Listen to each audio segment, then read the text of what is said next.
Shalom Bapak Saudara yang kasih Tuhan, kita bersyukur bisa bertemu kembali dalam pelajaran firman Tuhan singkat. Dan saya percaya waktu kita merenungkan firman Tuhan setiap hari, kita akan semakin bertumbuh dalam pengenalan akan Tuhan. Nah, hari ini saya ingin menyampaikan firman Tuhan dari 1 Timotius pasal yang ke-6 ayat yang ke-17 sampai yang ke-19 mengenai peringatan kepada orang-orang kaya. Nah, Tuhan tidak pernah melarang kita untuk menjadi kaya. Bahkan pahlawan-pahlawan iman itu banyak orang-orang yang kaya. Jadi Tuhan tidak benci kepada orang kaya. Orang-orang seperti Abraham, bapak orang beriman, Ishak anaknya, Yakub, itu disebutkan Alkitab orang-orang yang sangat kaya. Bahkan juga Raja Daud kita tahu seorang raja yang kaya. Yusuf, dia seorang Perdana Menteri di Mesir, dia orang kaya. Di Perjanjian Baru kita tahu ada ibu-ibu, ada perempuan-perempuan yang melayani Tuhan Yesus dan rombongannya dengan kekayaan mereka. Jadi kita harus tahu kebenaran firman Tuhan ini bahwa Tuhan tidak membenci orang kaya. Tapi kenapa Alkitab memberi peringatan khusus kepada orang kaya? Karena kekayaan itu mempunyai kemampuan untuk membuat kita tidak melakukan kebenaran firman Tuhan. Itu sebabnya di 1 Timotius pasal yang ke-6 ada satu perikop yang judulnya itu di pesan penutup peringatan kepada orang-orang kaya. Di Yakobus itu juga disebutkan peringatan kepada orang-orang kaya. Saya bacakan 1 Timotius 6 ayat ke-17. Peringatkanlah kepada orang-orang kaya di dunia ini agar mereka jangan tinggi hati dan jangan berharap pada sesuatu yang tak tentu seperti kekayaan, melainkan pada Allah yang dalam kekayaannya memberikan kepada kita segala sesuatu untuk dinikmati. Peringatkanlah agar mereka itu berbuat baik, menjadi kaya dalam kebajikan, suka memberi dan membagi, dan dengan demikian mengumpulkan suatu harta sebagai dasar yang baik bagi dirinya di waktu yang akan datang untuk mencapai hidup yang sebenarnya. Jadi yang pertama Alkitab mengingatkan jangan tinggi hati. Waktu kita menjadi kaya ada kecenderungan untuk kita bisa menjadi tinggi hati. Jarang orang tuh masih miskin tinggi hati. Kalau saudara ada orang yang miskin terus tinggi hati itu penyakitnya parah double. Tapi yang biasanya menjadi tinggi hati adalah mereka yang kaya. Waktu dulu mereka miskin, mungkin mereka nggak gampang tersinggung. Tapi waktu mereka semakin kaya, ketika ada orang yang menyinggung, mereka berpikir, mereka nggak tahu siapa saya. Mereka nggak tahu apa yang saya punya. Sehingga kekayaan itu bisa cenderung membuat orang menjadi tinggi hati. Dan Tuhan tidak mau kita menjadi tinggi hati. Kenapa? Alkitab berkata tinggi hati itu mendahului kehancuran. Kecongkakan itu mendahului kejatuhan. Dan Tuhan tidak mau justru karena berkat yang Dia berikan, kita justru jadi hancur. Kita justru jadi jatuh. Itu sebabnya kita tidak boleh menjadi orang yang tinggi hati, sudah kita diberkati oleh Tuhan. Sebaliknya, kita juga jangan minder. Ada orang-orang yang mungkin belum diberkati seperti orang lain, tapi minder. Nah, ada yang berkata, kalau tinggi hati itu sombong ke atas, kalau minder itu sombong ke bawah. Jadi dua-duanya sombong, cuma beda arah. Artinya dua-duanya tidak dikenan Tuhan. Orang minder itu akan berkata, saya ini tidak ada apa-apanya, saya tidak mampu. Dan kadang-kadang mereka justru benci dengan keadaan diri mereka, gak suka dengan keberhasilan orang lain. Nah, yang tepat adalah kita harus bersyukur dengan apapun yang Tuhan berikan kepada kita sekarang, tapi kita angkat orang lain. Jadi yang tepat adalah mungkin Tuhan berkati kita ada di posisi yang baik sekarang, tapi jangan anggap orang lain lebih rendah dari kita. Apa yang harus kita lakukan? Kita angkat orang lain naik lebih tinggi dari kita. Kita hormati mereka. Jadi yang pertama, sewaktu kita diberkati, kita semakin kaya, jangan tinggi hati. Lalu yang kedua, Alkitab ingatkan, jangan berharap pada kekayaan. Jangan berharap pada sesuatu yang tak tentu seperti kekayaan. Dengan pandemi COVID-19 ini, kita menemukan satu kenyataan bahwa ternyata kekayaan itu tidak bisa menolong kita dalam menghadapi penyakit ini. Ada orang-orang yang mungkin mampu, tapi ternyata tidak tertolong juga. Kehendak Tuhan berbicara lain. Dan memang kekayaan itu tidak bisa membeli segalanya. Kalau saudara terikat dengan dosa tertentu, saudara tidak bisa bayar untuk lepas dari dosa itu. Saudara tidak bisa bayar orang terlepas dari narkoba. Kita tidak bisa bayar orang untuk terlepas dari dosa perzinahan, dosa perselingkuhan. Kita tidak bisa bayar orang untuk lepas dari kebiasaan berjudi. Kenapa? Karena semua yang bersifat dosa ini sifatnya rohani. Dan hanya Tuhan yang bisa melepaskan kita dari ikatan dosa. Itu sebabnya ayat tadi berkata, berharap kepada Allah yang dalam kekayaannya memberikan kepada kita segala sesuatu untuk dinikmati. Jadi kita disuruh berharap kepada Allah. Kenapa? Karena Allah pemilik segala sesuatu. Allah yang kaya, Allah lah yang sebetulnya yang pemilik segala sesuatu yang kaya. Dan dia akan memberikan kepada kita untuk menikmati yang menjadi bagian kita. Jadi yang kedua peringatannya adalah jangan berharap pada kekayaanmu, berharap kepada Tuhan. Lalu yang ketiga, Alkitab memperingatkan kita untuk suka memberi. Ayat 18, peringatkanlah agar mereka itu berbuat baik, menjadi kaya dalam kebajikan, suka memberi dan membagi. Dan Alkitab mengajarkan kepada kita, waktu kita kaya, tujuannya adalah supaya kita lebih mampu berbuat baik. Orang yang kaya mempunyai kemampuan untuk memberi lebih banyak daripada orang yang tidak kaya atau yang belum kaya. Dan kita kaya bukan supaya kita pamerkan kepada orang lain. Alkitab mengajarkan kita kaya itu supaya kita bisa memberi, bukan supaya kita bisa pamerkan. Memang dengan bertumbuhnya teknologi media sosial, orang semakin tergoda untuk menunjukkan siapa dirinya. Tapi Alkitab dengan jelas berkata, bukan itu tujuan kekayaan. Kekayaan itu memberi kita kemampuan untuk lebih banyak memberi. Dan memberi itu memberi kita manfaat. Ada beberapa hal. Yang pertama, memberi akan menyembuhkan kita dari satu penyakit yang namanya materialisme. Penyakit materialisme ini sangat berbahaya. Ada orang yang rela merampok, mencuri, membunuh, karena mereka punya penyakit materialisme, mereka ingin lebih. Ada orang yang bahkan menjual dirinya, menjual imannya, korupsi. Kenapa? Karena mereka diikat oleh penyakit materialisme ini. Dan penyakit ini juga bisa menyerang sampai anak-anak. Ada anak-anak yang marah kepada orang tuanya kalau mereka tidak dibelikan apa yang mereka mau.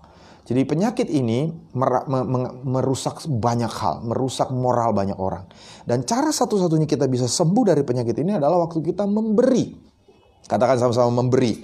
Waktu kita memberi, kita menjadi bos atas uang kita. Bukan uang kita yang menjadi bos. Bukan keinginan kita yang menjadi bos. Tapi kita yang menjadi bos. Ada yang berkata, money is a bad boss. But money is a good servant. Uang itu bukan bos yang baik. Karena waktu kita diperbudak oleh uang kita akan korbankan keluarga kita, korbankan kesehatan kita, korbankan nilai-nilai moral kita. Tapi waktu kita menjadi tuan atas uang kita bisa menjadi berkat bagi banyak orang. Itu sebabnya jadilah seorang pemberi. Lalu yang kedua, dengan memberi kita semakin serupa dengan Tuhan. Tujuan kita sebagai anak Tuhan adalah dipanggil untuk menjadi serupa dengan Yesus. Dan Tuhan kita itu Tuhan yang memberi. Tuhan memberikan kita bumi yang indah. Tuhan memberikan kita nafas gratis. Tuhan memberikan keselamatan di dalam Tuhan Yesus gratis, cuma-cuma. Karena kasih karunia kita diselamatkan oleh iman. Tuhan memberikan Roh Kudusnya untuk menghibur kita, menguatkan kita. Itu sebabnya waktu kita memberi, kita akan semakin serupa dengan Tuhan. Lalu yang ketiga, waktu kita memberi, kita akan menerima. Apa yang kita tabur, akan kita tuai. Suatu kali ada cerita, ini kisah nyata. Ada seorang ibu yang senang memasak. Dan setiap kali dia memasak, dia bagikan ke tetangganya, dia bagikan ke anggota-anggota gerejanya. Nah, singkat cerita, sesudah usia tua, ibu ini tidak bisa memasak lagi. Tapi setiap hari ada orang yang selalu memberi masakan. Sehingga ibu itu tidak pernah kekurangan masakan. Cuma anaknya komplain sama gembalanya. Pak Pendeta, kenapa ibu saya ini tidak pernah ada yang kasih uang? Selalu yang kasih itu adalah makanan. Lalu pendeta itu tanya, selama ini ibu kamu pernah nggak ngasih uang sama orang lain? Anak itu bilang, nggak pernah. Ibu kamu sering kasih apa? Sering kasih masakan. Exactly. Apa yang ibu ini selama ini tabur, itu yang dia terima. Dia sering memberikan makanan, dia akan menerima makanan. Itu sebabnya pastikan, kalau kita mau menerima sesuatu, kita harus mulai memberi sesuatu. Kalau saudara mau menerima uang suatu saat, mulai memberi uang kepada orang sekitar saudara. Kalau saudara mau menerima sesuatu dalam hidupmu, mulai memberikan hal tersebut kepada orang sekitarmu. Jadi yang pertama, memberi menyembuhkan kita dari penyakit materialisme. Yang kedua, memberi akan membuat kita semakin serupa dengan Tuhan. Yang ketiga, memberi akan membuat kita menerima apa yang kita berikan. Jadi 3 hal pertama tadi, mengapa kita diberi peringatan, karena kekayaan itu mempunyai potensi untuk membuat kita melanggar perintah Tuhan. Kita diingatkan untuk tidak tinggi hati, tidak berharap pada kekayaan. Kita diingatkan untuk suka memberi. Dan yang terakhir, kita diingatkan untuk fokus kepada hidup yang akan datang. Fokuslah kepada hidup kekal, bukan hidup yang sementara ini. Kenapa? Karena kekayaan itu bisa menjerat untuk kita terlalu mencintai hidup yang sekarang. Terlalu berfokus kepada hidup yang sekarang. Contoh itu istri Lot. Di Lukas 17 ayat 31-32 dikatakan tentang istri Lot, barang siapa pada hari itu sedang di peranginan di atas rumah, ini bicara tentang akhir zaman. Kita sekarang banyak bahas tentang akhir zaman, terutama karena pandemi COVID-19 ini. Barang siapa pada hari itu sedang di peranginan di atas rumah dan barang-barangnya ada di dalam rumah, janganlah ia turun untuk mengambilnya. Dan demikian juga orang yang sedang di ladang, janganlah ia kembali. Ingatlah akan istri Lot. Jadi nanti waktu terjadi sesuatu di akhir zaman, Tuhan bilang jangan terlalu terikat dengan barang-barang di dalam rumahmu. Jangan terlalu terikat dengan barang-barang yang ada di lantai 1, di basement. Kalau dia lagi diperangin di atas rumah, jangan turun ke dalam rumah. Kenapa? Karena istri Lot, dia menjadi tiang garam. Dia begitu melekat kepada hartanya di Sodom dan Gomora. Waktu malaikat Tuhan bilang, pergi tinggalkan Sodom dan Gomora, jangan menoleh ke belakang. Hatinya melekat kepada hartanya dan dia menoleh, lalu jadi tiang garam. Sampai saat ini, buktinya nyata, di Laut Mati, di daerah Israel sana, masih ada tiang garam istri Lot. Itu menjadi peringatan bagi kita. Jangan melekat kepada harta kita. Itu sebabnya Mazmur 62 ayat 10, Alkitab berkata, janganlah percaya kepada pemerasan, janganlah menaruh harap yang sia-sia kepada perampasan. Apabila harta makin bertambah, janganlah hatimu melekat kepadanya. Kenapa kita harus memberi tadi? Kenapa kita tidak boleh tinggi hati? Karena kita bisa tergoda untuk melekat kepada harta kita waktu harta kita bertambah. Dan Alkitab berkata di bagian yang terakhir, beri supaya kita bisa mengumpulkan harta sebagai dasar yang baik untuk hidup yang akan datang, untuk mencapai hidup yang sebenarnya. Jadi hidup yang sebenarnya adalah di waktu yang akan datang. Waktu kita kumpulkan harta kita untuk waktu yang akan datang, itu akan menjadi dasar bagi kita untuk hidup yang sebenarnya. Tapi untuk bisa memperoleh hidup yang sebenarnya, kita harus lakukan dulu apa kata firman Tuhan. Di 1 Yohanes 5 ayat 11-12. Dan inilah kesaksian itu. Allah telah mengaruniakan hidup yang kekal kepada kita. Dan hidup itu ada di dalam anaknya. Siapa anaknya? Tuhan Yesus. Karena begitu besar kasih Allah akan dunia ini sehingga telah mengaruniakan anaknya yang tunggal, Tuhan Yesus. Barang siapa memiliki anak, yaitu Tuhan Yesus, ia memiliki hidup. Barang siapa tidak memiliki anak, yaitu tidak memiliki Tuhan Yesus, ia tidak memiliki hidup. Jadi mungkin kita orang yang baik, kita orang yang murah hati, kita sudah suka memberi, kita dermawan.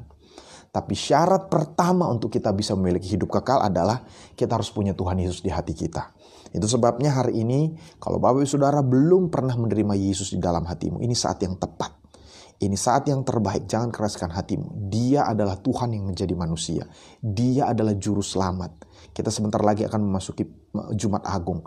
Jumat Agung adalah peringatan di mana Tuhan Yesus menjadi korban yang sempurna satu kali untuk selama-lamanya. Sehingga dia menjadi penebusan atas dosa kita. Siapapun kita, apapun latar belakang kita, apapun dosa kita.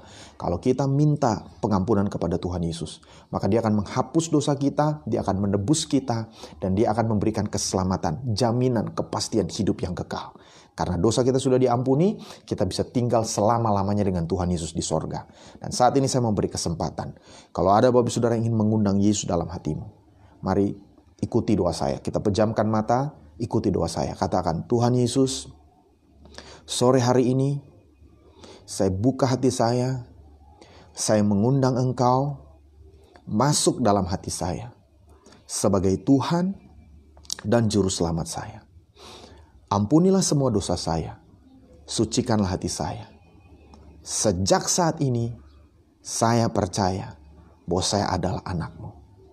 Terima kasih Tuhan Yesus. Saya mau berdoa untuk Bapak Saudara yang baru saja mengikuti doa saya. Tuhan Yesus, kami berdiri di atas firman-Mu bahwa barang siapa mengaku dengan mulut dan percaya dalam hati bahwa Yesus adalah Tuhan, kami akan diselamatkan. Karena itu hamba-Mu percaya semua yang sudah mengucapkan doa tadi, mereka sudah menerima kepastian keselamatan dalam Engkau. Berkatilah hidup mereka. Yang berikutnya, berapa banyak yang mau komitmen, Tuhan, saya mau menjadi orang kaya, orang yang diberkati, tapi tidak tinggi hati. Saya mau menjadi orang kaya yang diberkati, tapi tetap mengandalkan Tuhan, tidak mengandalkan kekayaan saya. Saya menjadi orang kaya, orang yang diberkati, yang suka memberi. Saya menjadi orang kaya, orang yang diberkati, tapi fokus kepada hidup yang akan datang. Kalau Bapak Saudara mau, angkat tanganmu di tempat dimanapun kau berada. Bapak, Kau yang melihat tangan-tangan yang terangkat, teguhkan komitmen kami ini. Tolong kami untuk kami sadar bahwa setiap berkat yang Tuhan berikan dalam hidup kami adalah supaya kami bisa menjadi berkat bagi lebih banyak orang, bagi perluasan kerajaan Allah. Sehingga nama-Mu dipermuliakan lewat berkat yang Tuhan percayakan dalam hidup kami. Sekali lagi Tuhan, di akhir pertemuan singkat kami lewat online ini, kami terus berdoa Tuhan. Berkati semua petugas medis yang sekarang sedang berjuang merawat orang-orang yang sedang sakit. secara khusus karena virus COVID-19 ini. Dalam nama Yesus, Tuhan yang menyertai mereka dimanapun mereka berada. Tolong juga mereka yang menjadi PDP, menjadi ODP, dalam nama Yesus mereka sembuh. Tuhan berkati imunitas tubuh mereka kuat kembali mengalahkan semua virus itu. Kami juga berdoa untuk pemerintah kami diberikan hikmat untuk menuntun negara kami, mengambil keputusan yang terbaik melewati masa-masa ini. Dan kami berdoa tidak ada resesi terjadi. Bangsa kami, bahkan bangsa-bangsa lain, kami menjadi orang yang diberkati untuk memberkati orang lain. Terima kasih Bapa di surga. Di dalam nama Tuhan Yesus. Haleluya. Amin. Bapak Ibu Saudara, kami juga rindu menjadi berkat bagi Ibu Saudara lewat doa, lewat konseling. Kalau ada yang ingin didoakan, kau punya pergumulan apapun dalam rumah tangga, dalam keuangan, dalam kesehatan, dalam membesarkan anak, Bapak Ibu Saudara bisa men-DM account ini. Nanti ada hamba-hamba Tuhan yang akan menghubungi Bapak Ibu Saudara. Kami hamba-hamba Tuhan akan menjaga rahasia pelayanan kami. Tidak usah khawatir. Tujuan kami satu, ingin menolong Bapak Ibu Saudara, bersepakat bersama Bapak Ibu Saudara untuk melihat kuasa Tuhan bekerja dalam hidup Bapak Ibu Saudara. Terima kasih, Tuhan Yesus memberkati. Haleluya.